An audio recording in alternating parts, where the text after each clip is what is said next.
Dandavad. Dandavad Pranam, dear Shrilekha DD. We finished our organization, and Narayani is saying that she will leave us soon, but then she will be happily listening to our recorded Zoom. Thank you, Narayani, for organization. And yes.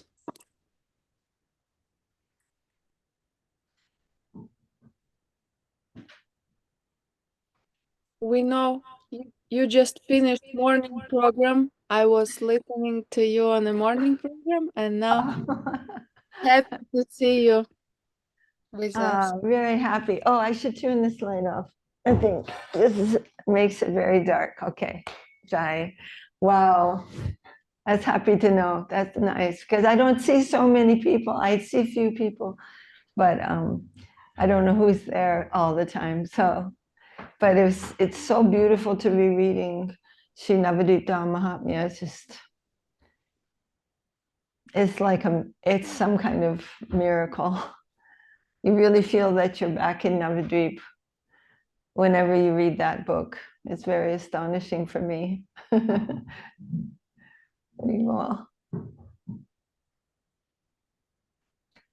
Yes, Madhusudan Maharaj always inspire us in this period when devotees go to parikrama also to read, and and I liked how you said that it's impossible to understand Navadvip like to see, and when you also said that deities also, that Lord has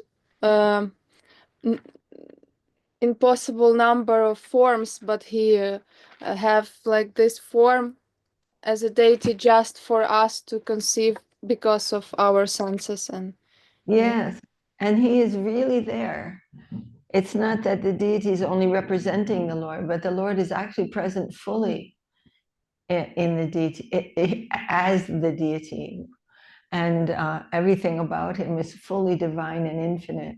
But he's come in a way that we can conceive and be able to offer some seva. So it's really nice that you remembered all that. I just was on that part, and I was very. Oh, do you guys want? Would you like to speak about today? Anything in particular? I know that Priyanana Didi, she is doing translation now, so she can't ask by herself, but she was expressing such a desire to know about if you would like to share about Siddhanti Maharaj, because today is his disappearance day. Exactly. Wonderful. That's a wonderful thing. We were remembering him also this morning. And Siddhanti Maharaj's Srila Gurudeva said that anyone who would take a piece of his cloth would and keep it with them would get Guru Prema, spontaneous love for Guru. And this was his really outstanding quality that you would see in him.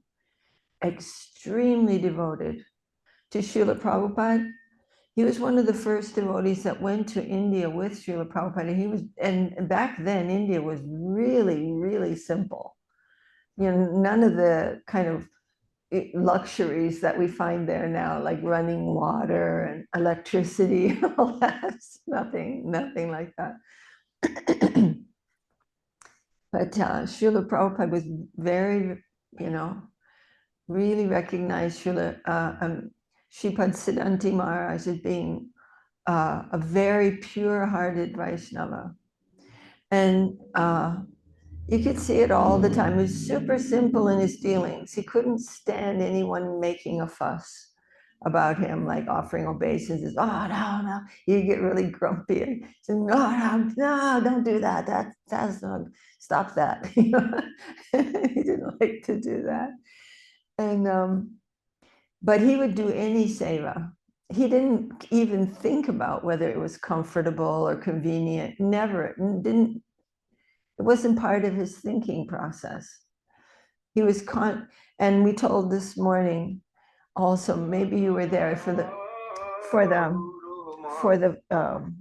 first part, sorry, excuse me, for the first part, that in the really very extreme heat in Govardhan in the middle of the summer, Srila Gurudev was staying there in Govardhan.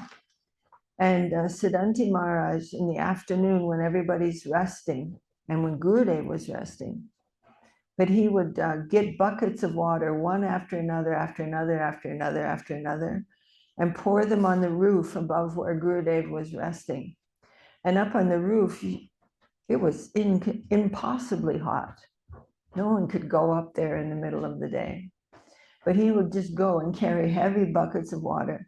And the whole time that Gurudev was resting, he would pour water on the roof to keep it cool so that Srila Gurudev was not disturbed by the sun, by that heat from coming from the roof. But he never thought about it.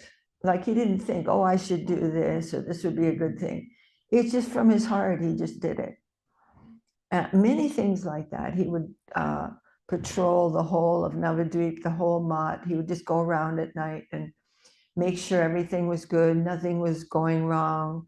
Gurudev's, nothing was going to come and disturb Srila Gurudev's resting at night. And really, Siddhanti Maharaj was constantly with Gurudev, constantly, and with Srila Prabhupada as well, and Gurumaharaj.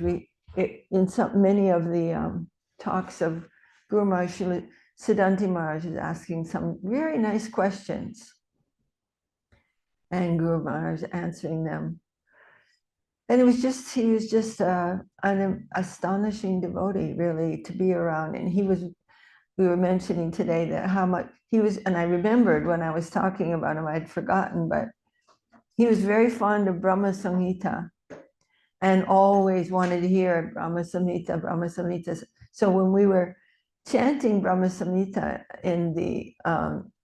on the Samadhi Mandir of Srila Gurumaharaj in Navadvip, he would always come and attend that and listen to it, Brahma Samhita being recited, and he would sit on a chair and we would just be, we would give him a garland and make sure he was very happy. And then he asked me for a recording of Brahma Samhita when he was going to leave India. And, he was very sick at that time and he never came back to India.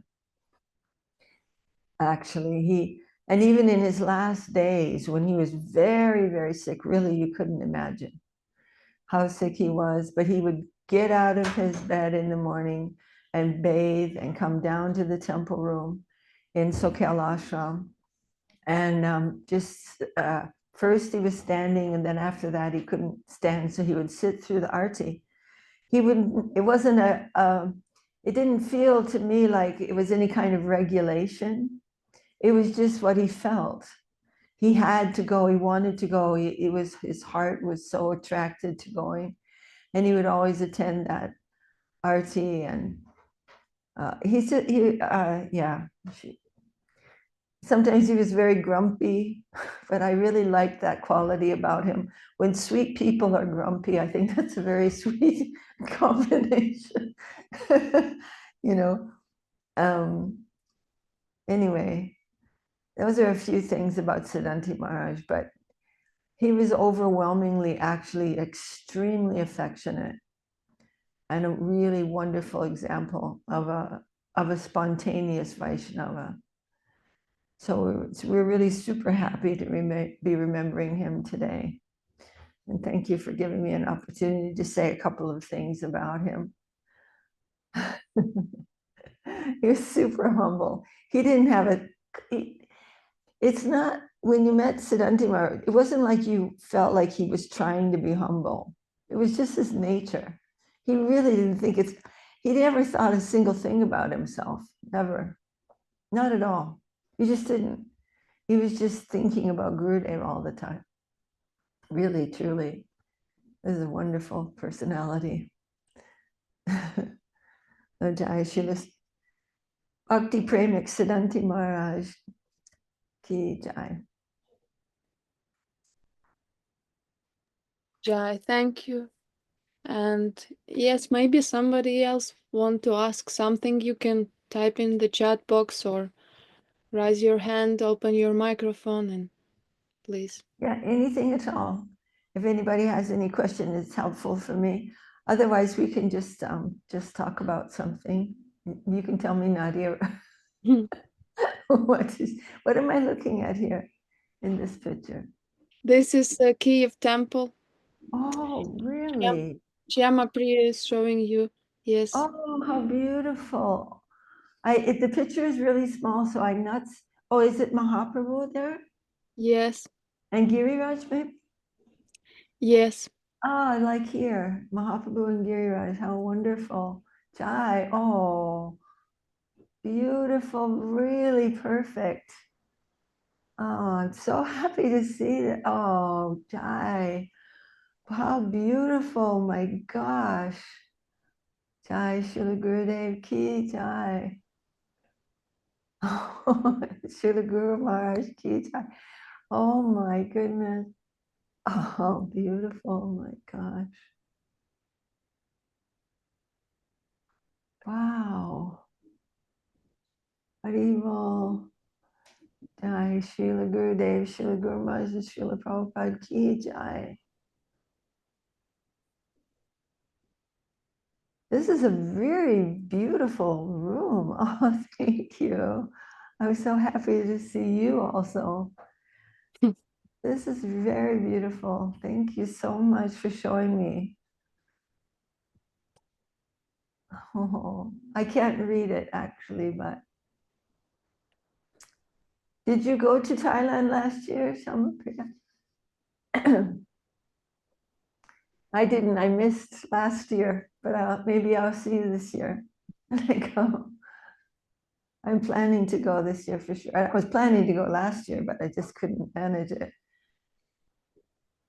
Jai. So you're in Kiev now, staying there. Yeah, right now I'm in Kiev, but I'm not staying in Kiev ashram. I'm living nearby. Ah, okay, right. And this picture that I'm showing is handwriting of rules that we should be serious about our practice. It's handwriting. Oh, beautiful. This is from Srila Gurudev. Handwritten. Yes. How beautiful is that? I think that's really lovely.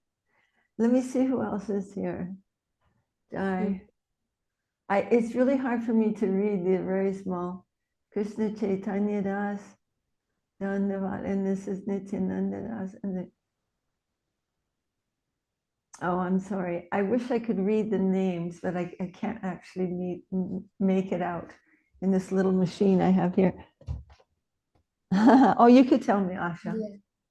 Here's Asha Purna. Nadia Sundari. Shama Priya. Of course. Indubala. Oh, Chanda. hold on, let me say it properly. Nadia Sundari Devi Dasi, Shama Priya Devi Dasi, Indubala Devi Chandavad Dasi, Indubala Devi. Priyananda Devi Dasi. Nana. Then it says Nazar Prabhu, I think. Jai Dandavad Tungarasa Tungarasa Devi Devi. Dasi, Yudhishthir Prabhu, Oh, Yudhishthir Prabhu. Krishna Chaitanya Das Dandavad. Prabhu, Nayanandana Nayanandana. I might be spelling. Nayanandana Das Prabhu, Dandavad Prabhu. Ananta Sesh Prabhu, Dandavad. and Anar Prabhu, maybe. Okay. And Dandavad. Ramananda. Oh, Ramananda Prabhu. Ramananda S.J. says. Okay. Well, I'm super pleased to get your association this morning. And if anybody really would like to talk about something in particular, I really would be happy to do that or to try to do that. I was talking to Sudarshan this morning early about Śrīmad-Bhāgavatam in the third canto. and how many things are there about creation, and how Lord Brahma, in the beginning of creation, is creating many, many wondrous things. Everything's coming from him, all the sages and the rishis, everyone manifesting in so many planets and Prajapatis, like Daksha Prajapati, and so many, many, many, many things are manifesting over the course of a very long, period of time. But some of them were all the horrible, inauspicious things also have to come from Lord Brahma. He has to manifest. And one of them that really struck me was harsh speech. And harsh speech and envy and anger and all these different things come personified, are created, and these are the energies, the personified energies of all of these kind of things that can influence us. And it really got me thinking this morning about that, because it's tempting to if we become frustrated with what is really actually Krishna's will,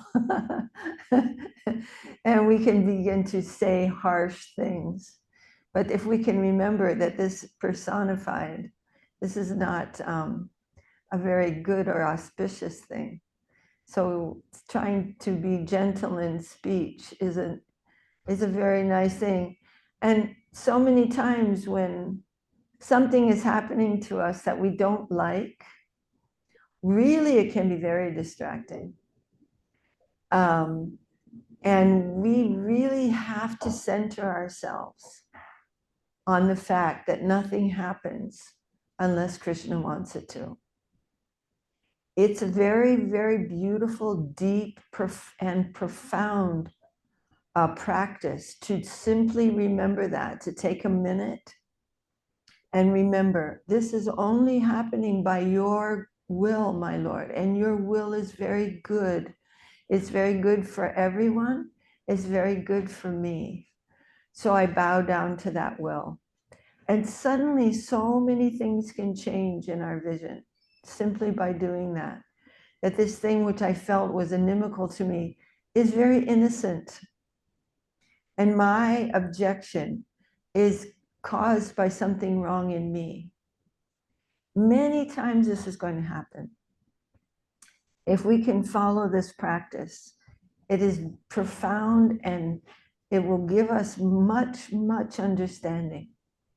Not just intellectual understanding, but a change of our angle of vision of all reality will come simply by that practice. So we're really trying to do that, and it's going to be really hard sometimes, because our conditioning and how we think things should be, it's random actually. It's not really based on anything. It's just how I am at this particular juncture of time. All the influences on my mind have given me a certain idea of how things should be. And maybe the person sitting right next to me is perfectly happy with the situation. So it doesn't really have any basis in reality. So when something is coming to disturb me, maybe it is a disturbing thing. Maybe it's an inauspicious thing. But still it has come to my notice by Rishikesh, who is the Lord of my senses. Nothing can come to my senses unless he wants it to. Nothing, I will not perceive anything unless that is the will of the Lord. So there is purpose. There's purpose in every event. And what is my service in that event? It can be many, many things. But we have to align ourselves with the center. And then everything will be seen in a harmonious way and what we must do. Even Arjuna, he's killing so many people, but that is all harmonious, because it is all in relation to the divine central will. So it is, I mean, I know that this is a topic that I think about and talk about a lot because I think it's very important and it's also very difficult. It's very difficult to see, to remember this. We're used to just listening to our mind and making campaigns against this and against that and against that, and it's all wrong, it's all bad. But to see the Lord's hand in everything is a very different thing. Life becomes very different. So here in our temple, there was one or two people came in the temple and this happened and so many things happened and this person did this and that and that and that. And suddenly, you guys are familiar with the game of pool? You know, pool, where you hit the ball and try to get it off. Well, it almost looked like to me like Krishna is this expert pool player because he's hitting with one ball. He's hitting that one white ball and all the balls are going ding, ding, ding, ding, ding, ding, ding, everything synergistically. And every single person is finding their own lesson in every circumstance. And this is happening at every moment, every day, in all the places of all existence. We have to come above this little teeny idea of life and rise above that through surrender and begin to see things in a very different and much higher perspective than what we had before. And it's not so easy to do this because our mind has been, our mind has been in charge of us for a long, long time. It's just running the show. Whatever the mind says, we're like, okay, whatever it is, the stupidest things. But we don't have to make a psychological adjustment. We simply have to adjust ourselves with the flow of reality. And it's a very beautiful thing. Srila Gurumaj talks about this so much. So we're trying to do that. We're trying to please our gurus by practicing Sharanagati.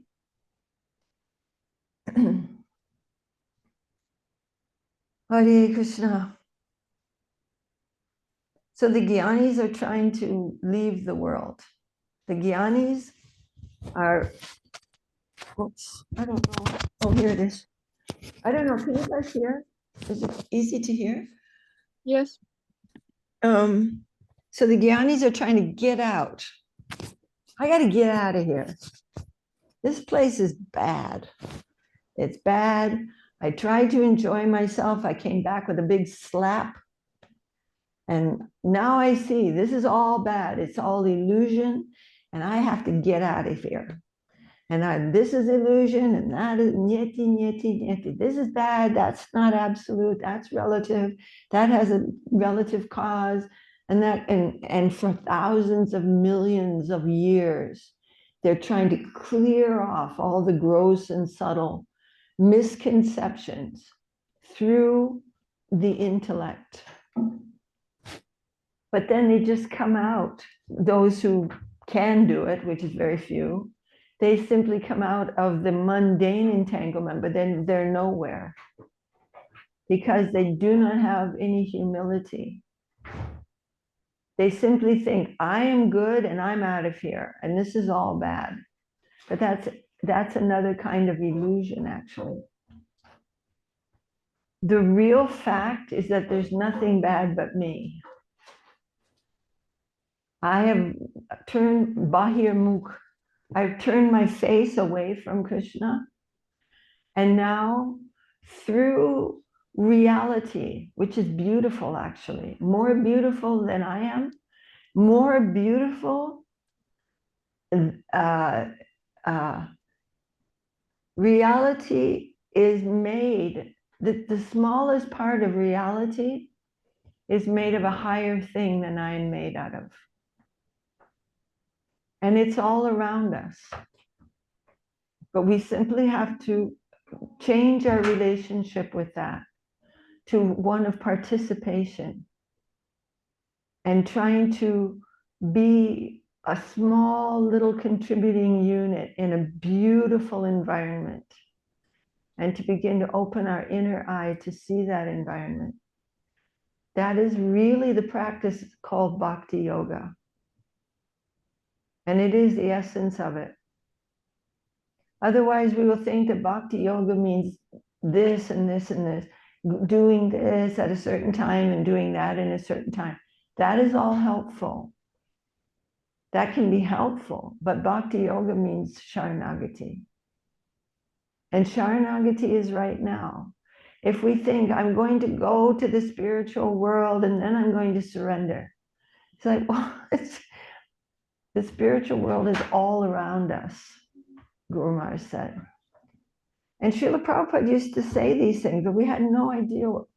It kind of went in one ear and out the other. But Prabhupada would say, when you can see the will of the Lord everywhere, then you will see Vrindavan everywhere. Reality is reality. It's not somewhere else, it's everywhere. But Maya just means I can't see it. I'm not seeing what is really true. Anyway, I could go on talking about that, but if anybody wants some other topic and it's such an important, really a very important thing for us to constantly battle the mind's demands. And what is the mind demanding? The whole of creation is surrounding me, is centered on me. I am the center. And everything has to act in a pleasing way toward me. I mean, how ridiculous is that? It's an absurd idea that this tiny little soul, who is only one of millions and billions of souls that are living in this body, what to speak of in this room or the universe, and everything has to be pleasing to me. This is an absurd idea. But to get out of that idea by gyan, there's no sweetness in it. Simply to remember that the Lord is behind everything. He's the cause of all causes. And really to practice remembering that and to personally bow down to his will, that is actually what bhakti yoga is. And that is coming not only out of material entanglement very easily, but at the same time entering into the divine plane at the same time. And no jnani can even dream in his wildest dreams of such a thing. He refuses to believe that there is any plane where he's not the Lord. And if he doesn't get what he wants in this world, then he just says everything's bad and I'm good and I'm just leaving. It's all illusion. This is also wrong. It's very wrong. And Mahaprabhu said this is all based on envy of the Supreme Lord. So anyway, we're going on with this practice, and sometimes it's going to be so difficult that the prayers, the outcrying, the prayers that we hear and that we're chanting every day, they come to life in this earnest necessity for the divine mercy of the Lord and the Vaishnavas to help us in this path. Let it all come to life. Haribol.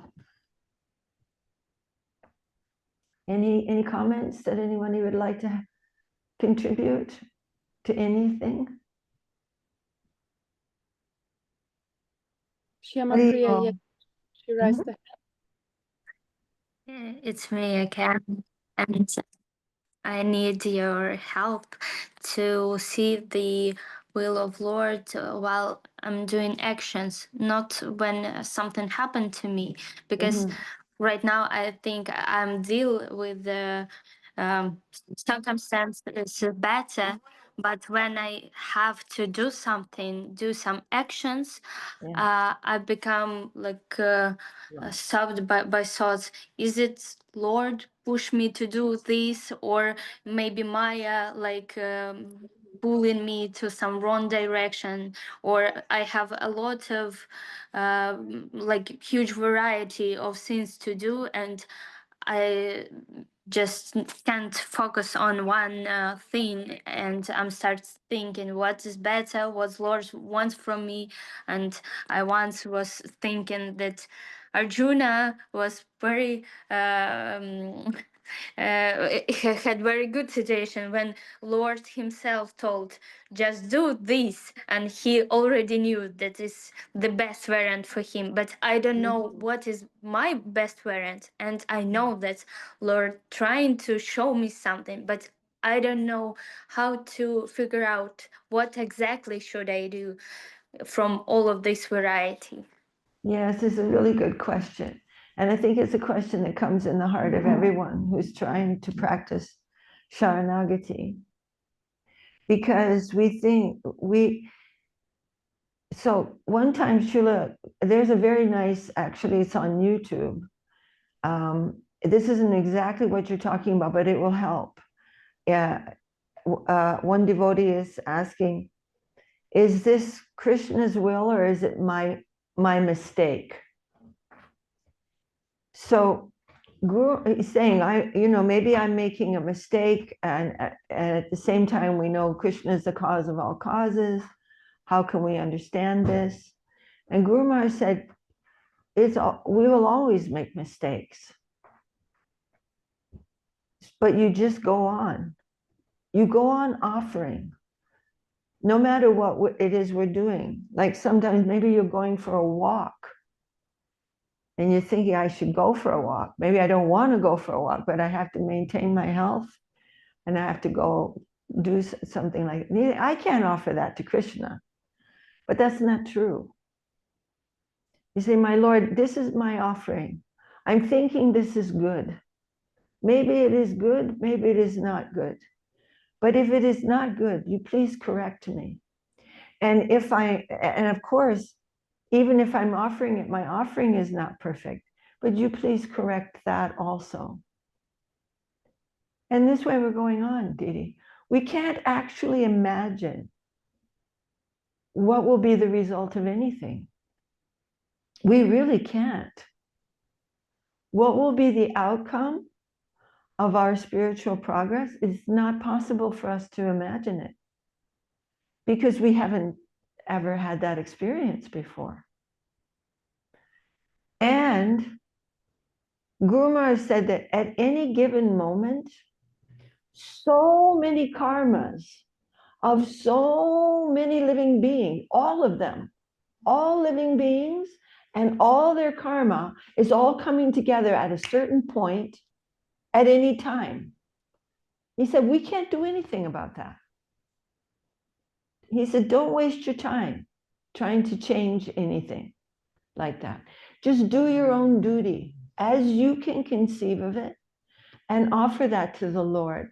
And then he said, the Lord will take that offering and mold it in his own way, form it in his own way. So we are not trying to see beyond that offering. What will be, what's the best thing, what's going to happen. We're just making a plan. What will be a good thing, but what will really happen as a result of that, we actually don't know. We really don't. And we don't need to. We're offering it to the infinite. And Guru Maharaj said, let him take that offering and he will make the result. And that result you cannot make. You can't. You don't know what that would be. It's impossible. So sometimes people will go to like seminars on how to improve, how to get more self-control, how to, you know, get up in the morning or do something, whatever it is, like a 9-step program or some seminar on self-improvement. But they always have a conception of what's going to be the result of that. Then you're going to be stronger, then you're going to have more willpower, then you're going to make more money, and then you're going to have more friends, then you're going to, like that. And there, you know, maybe that's a little bit useful in some case, but we're not offering things in that idea because we do not know the result of our offering. It's not possible to know it. It's beyond any experience that we have. And also, we don't know what's going to be removed from me through that offering. Some change will come in me that I didn't know needed to be changed. Some layer of illusion, some opening of our eye to some deeper reality that we couldn't plan that. We don't even know what it is. So Krishna is saying in Gita, Mame kam sharanam. Just me, you surrender to me. And then aham trang sarva papebhyo mokshayishyami. Ma shucha. He's saying, you're all illusion. He's saying pop means sinfulness. All these layers of illusion, I'm going to take them away from you. Don't worry. You just offer everything to me and I will do the rest. So maybe it's some unimportant thing, or maybe we're just so busy we're forgetting. But from time to time, oh my Lord, here I am. I've got a pile of papers. I'm at work. I've got my pen. My boss might fire me if I don't do this properly, or this or that or that.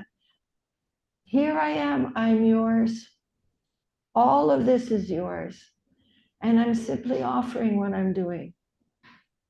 Let me make an offering of this. And then the result of that, we can never, ever, ever know what that will be until it happens. But what the result of an offering to Krishna in the mood of surrender will be very profound. It's not an ordinary thing that we can anticipate that. We can plan that this is going to happen. Because it's coming to the center. It's coming to Krishna. And that reciprocation will not be ordinary reciprocation. And this is the life and heart of the Vaishnava. What did Mahaprabhu come to? Every day we're singing the same song, right?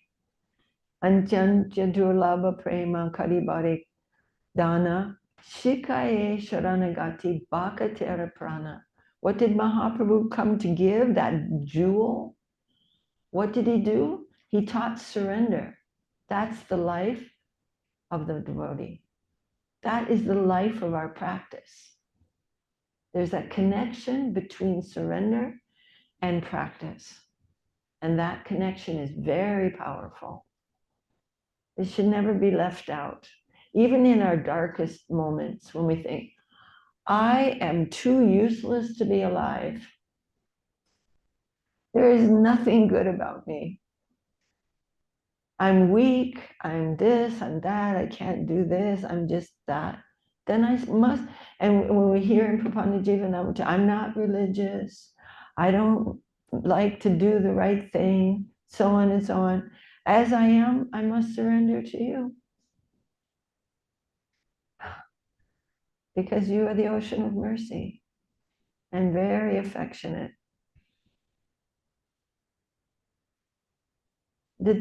Was that about what you were saying? So we Thank you so much. You infinite source of inspiration. Thank you. Jai Gurudev. sometimes, you know, when we have these moments, I mean, I've been really thinking about this because we want harmony. You know, someone may do something wrong or some this or that, and then this person is upset, and then this happened, and all these things. And we're trying to see the harmony in things, how Krishna is working on everybody. There are no victims. Krishna is working on everyone, actually, all at the same time. And it's an incredibly beautiful thing. And then we think, you know, with each little tiny little step of progress, if we can say there's, you know, we must say there's some progress. And we can see that something in me, oh, now I recognize that by your grace, and this thing must go. I understand this now through your grace. And then you look at Srila Gurudev and you say, how did you put up with me? How did you tolerate me with this terrible nature, this thing that now by the grace of Guru and Guranga, the grace of surrender, I can see that in me now. I can see in a more honest way what that is. And then you think to Gurudev, how did you put up with that? How did you tolerate me? And then we get some idea of the harmonious nature of the surrendered soul. He's seeing Krishna moving all the time. And he can give so much mercy and so much compassion and help to everyone because he's not taking sides. He's seeing this harmonious working of the Lord. Sometimes he's taking sides, but that is also harmonious. You know, sometimes we need to make decisions about our progress and choosing our association and so on. And sometimes the spiritual master is chastising the disciple, but that is also harmonious. Harmony can accommodate everything. Every single thing will be accommodated in its perfect symphony. So through surrender, we can start to begin to get some kind of idea about this fact. It is our eternal relationship with the Lord. So positive and progressive immortality. It is constantly progressing, not only in our practicing stage, but eternally. The progress is to deeper and deeper and deeper and eternally deeper devotion. And Krishna is eternally more and more adorable and sweet, but is always in surrender. This is the very nature of reality.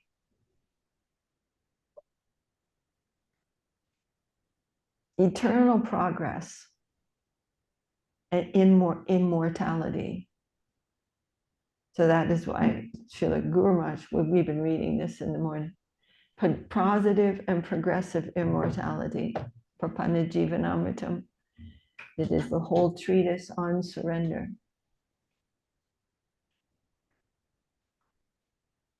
Any comment from anyone? Thank you, Shrilekha Didi. Yes, we have two questions.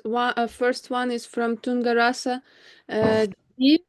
She's saying, "Dear Shrilekha Didi, Dandavats, so wonderful to listen. So wonderful to listen to the expression of your heart.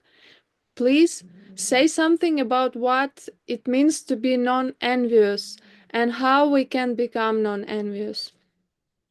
Yeah, that's an important question because really the whole material world, you could say the material plane of illusion, is based on envy. It's based on aversion to the personality of Godhead and getting this weird idea that money, kanak, kamini, and pratishta, these are the three symptoms of our enviousness. So Kanaka, of course, means all kinds of opulences and facility for enjoyment. Kamini, romantic love. And Pratishta, meaning everyone needs to admire me. These are the three trappings and symptoms of our aversion to the Lord. And they're all super painful. Every bit of it is painful. But we're crazy for it. Just like a person who's addicted to some kind of drug. They're crazy for the very thing that's causing their life to become horrifying and terrible. So these are addictions. And an addiction means I don't require it. But somehow or other, I can't understand that. So we have these addictions. And when envy, like real, like just localized envy, which means I think by envy, it just means a bad feeling towards someone. When that hits us, when the circumstances come that I'm feeling envious towards someone, we have to take that you have brought this person in front of me to show me something about myself, my Lord. So I bow down to you. This circumstance is very good for me. And he can show us something. He can show us inside of our heart what is really, that this feeling is the cause of my suffering, not that person. That person is not causing anything. The cause of my suffering is myself, that feeling in my own self.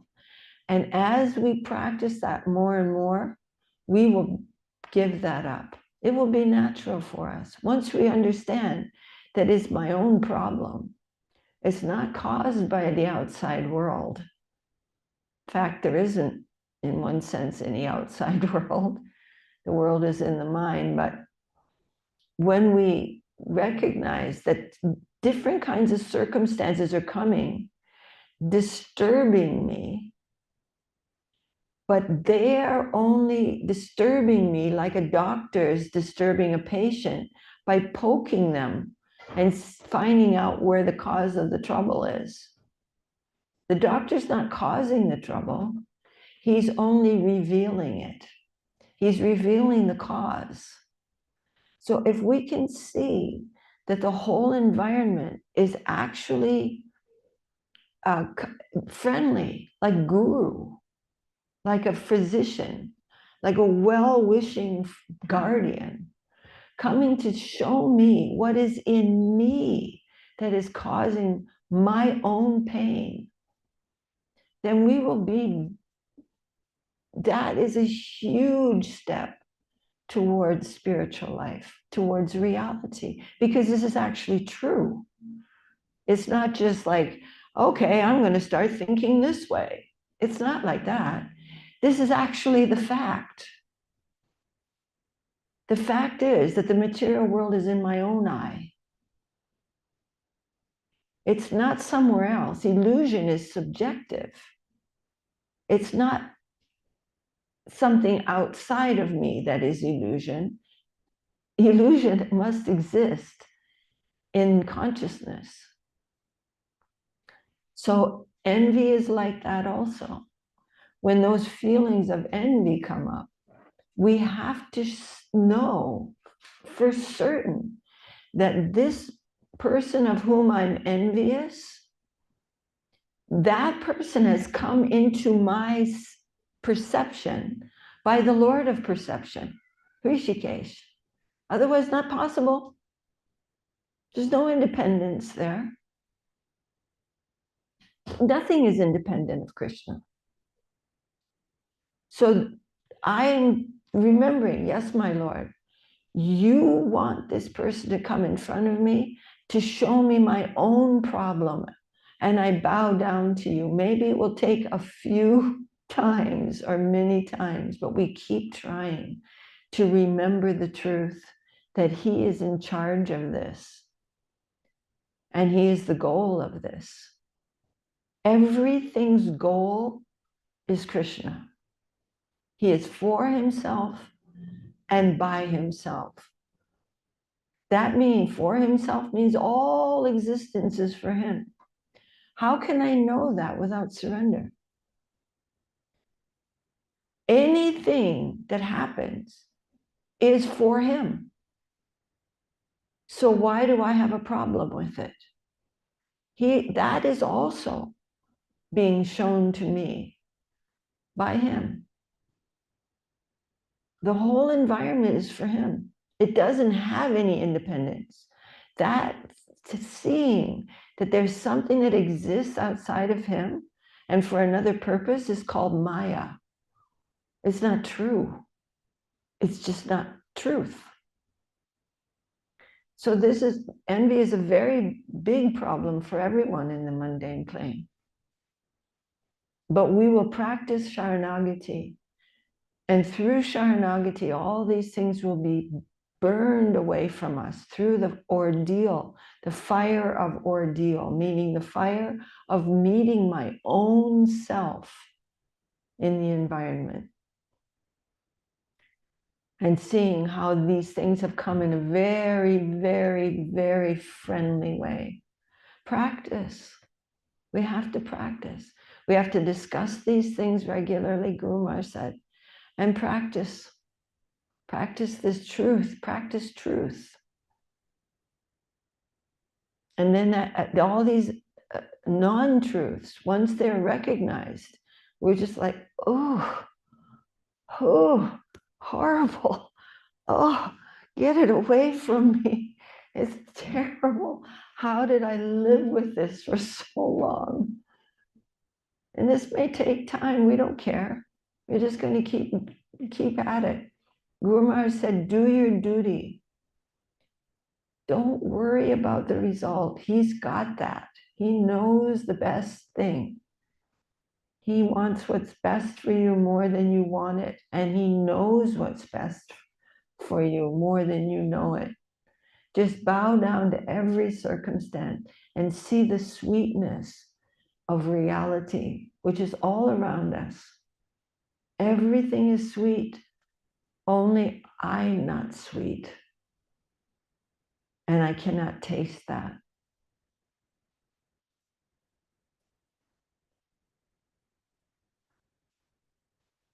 Not easy. It's not easy to admit your own fault. We want to say, oh, that person's bad, that person's bad. That's all bad. That's good. I want some of that. And let's see now, that's bad. And that's really bothering me.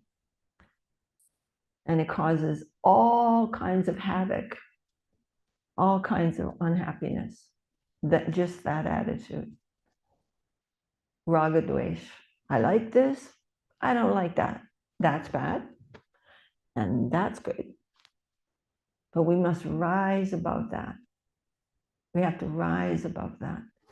Not through our own endeavor, simply through our surrender. You can't believe how many beautiful things we can see through surrender. And we're just going to keep at it forever. We're begging, lifetime after lifetime, let me surrender. Let me just surrender to the holy lotus feet of the followers of the 6 Goswamis. Lifetime after lifetime. I'm not in a hurry to get out of this world. This world, getting out, this world is not the problem. I'm the problem.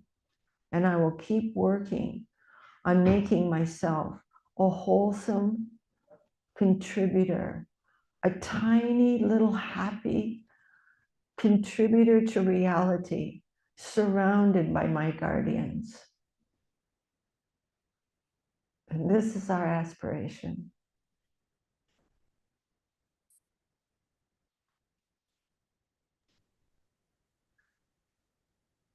Thank you. And we have still few minutes to Thank you, Tungarasa Didi, very much for this question. And we have questions for Vardhan Prabhu. He is with Shyama Priya in Kiev Temple. And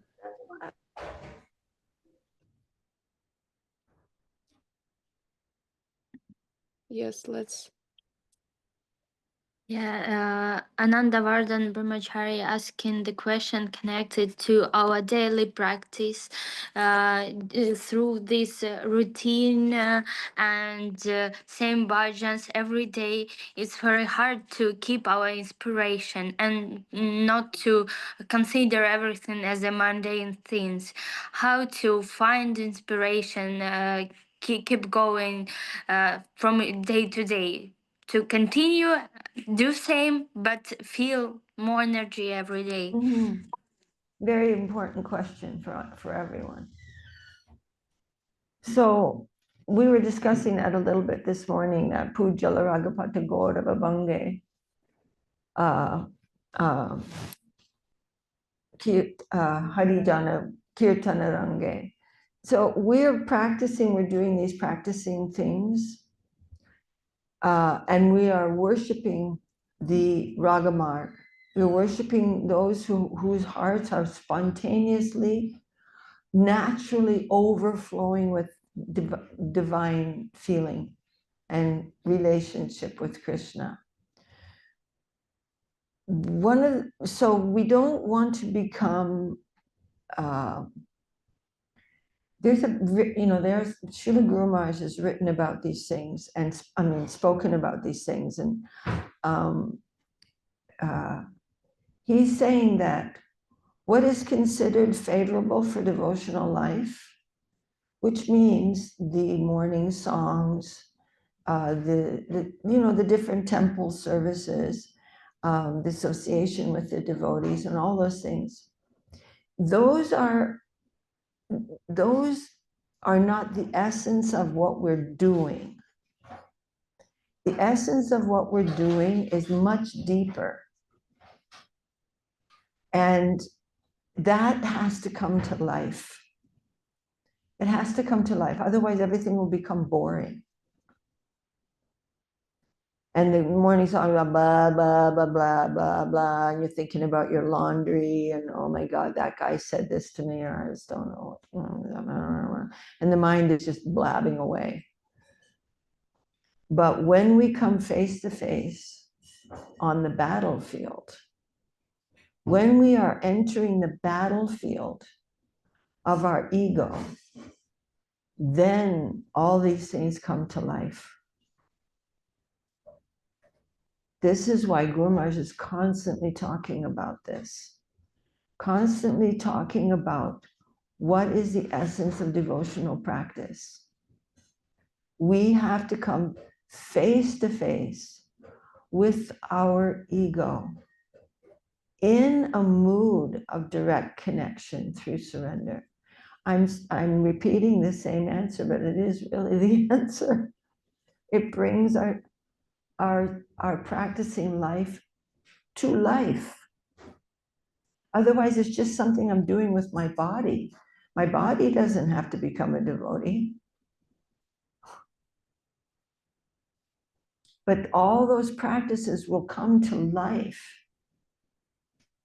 through my offering of my actual self to the Lord. And also, we have many other things. We have to be attentive in our chanting of the holy name, in our japa, in our chanting in Harinam Sankirtan, in our interactions with the devotees, very conscious and prayerful. The 9 processes of devotional service: hearing, super, super, super important, but attentive hearing, chanting, helping others with what we've heard. That's also chanting. Shravanam, Kirtanam, Vishnu Smaranam, remembering what we've heard and putting that into practice. Archanam, when we come in front of the deity, we have to understand, I cannot see you, my Lord, but you are seeing me. So we must become conscious of these things. You are the infinite Lord, Ishvara Parama Krishna Satchidananda Vigraha, Anadir Adir Govinda Sarva Karana Karanam. You are the cause of all causes. You are within my heart and have always been there, even when I rejected you. Your form is made of the very thing that I'm constantly looking for. Your form is eternal, infinite, and full of the most extraordinary wonder of divine joy. This is smaranam, remembering. And you are the supreme cause of everything. So this is deep, more deeply, we have to be aware, conscious that Krishna is the cause of all causes. My Lord, here I am standing in front of you with a piece of incense. How did this happen? You want something from me, but I'm useless. Look at me. I have no feeling, no devotion, but I'm coming before you. Please save me, protect me, make it real. It is real, but it is really our situation. No matter what my situation is, I can come in front of the Lord.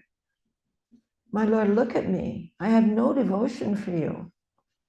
I'm just going through the motions every day. Look at me, you see me. You see me more than I see myself. So please don't let me leave. At one time, in very early days, maybe 1972, and I remember this very well, maybe 1973, but we were in Chicago, in the very beautiful temple in Chicago, Shri Kishori. And the arti, maybe I told this story before, I don't remember, but I have to some people, but the arti seemed like it was taking an age. It was like, oh, is this ever going to be over? Oh my God. It's like, oh no, they're just only offering the lamb. Oh my, it just seemed to be taking forever. And I was so restless. And it was an unusual feeling for me, but I really marked it. And then after the arti was over and all the devotees had left the temple room, I came up to the altar and I just said, my Lord, look at me. And I'm asking you something now.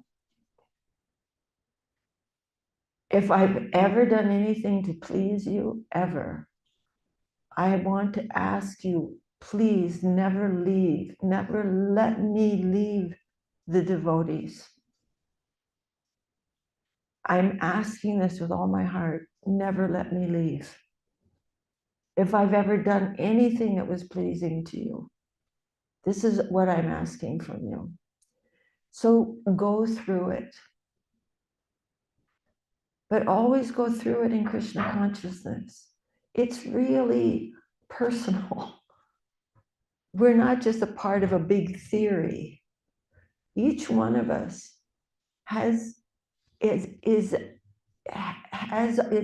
every one of us has an exclusive relationship with the Lord that no one else has. That's the definition of God. He has a personal relationship with everyone that is exclusive. He wants us. He wants a loving relationship with us. He doesn't need us, but it's his nature and it is our nature.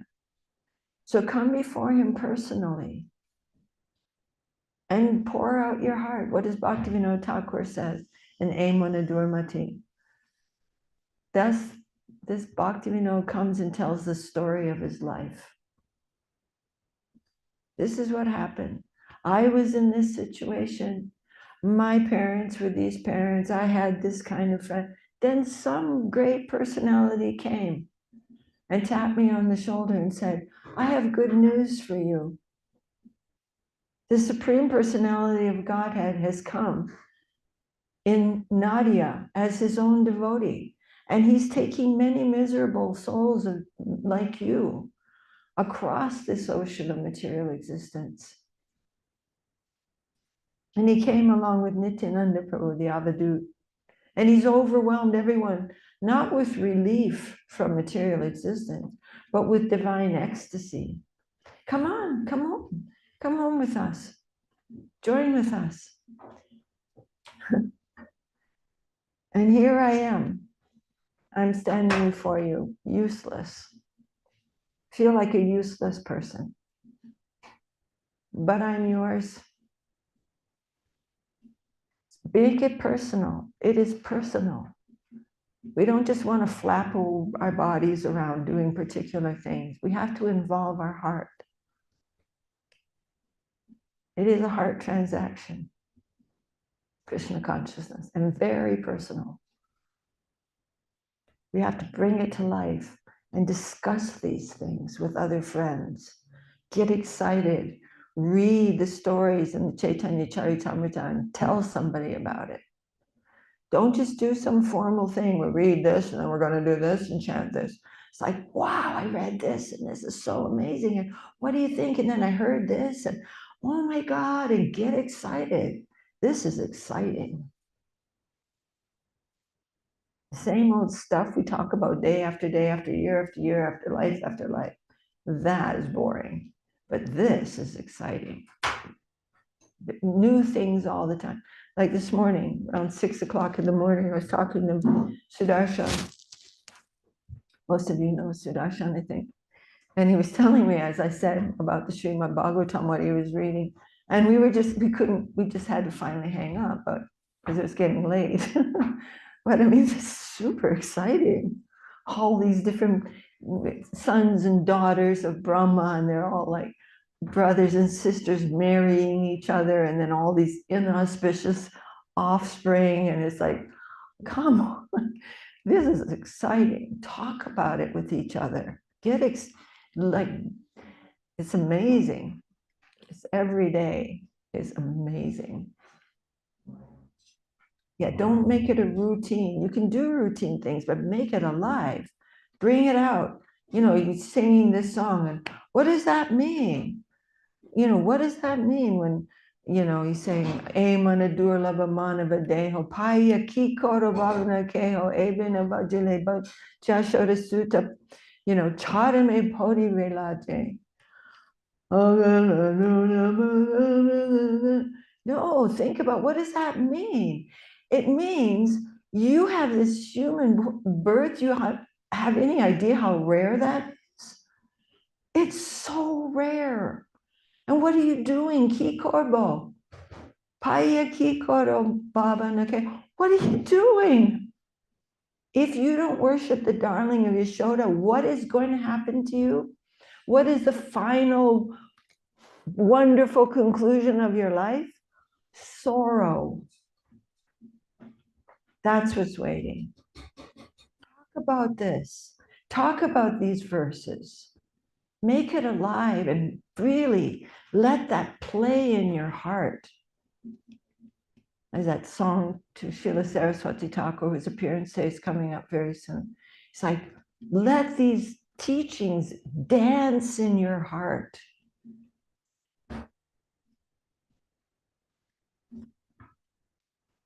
Ananda Vardhan. Is it Ananda Vardhan?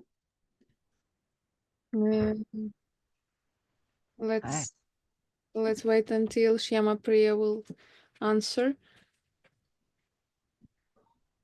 Anand. Yes. Ananda. Dandava. Namaste. Nice to Shrilekha see DD. you. Hare Krishna. Thank you.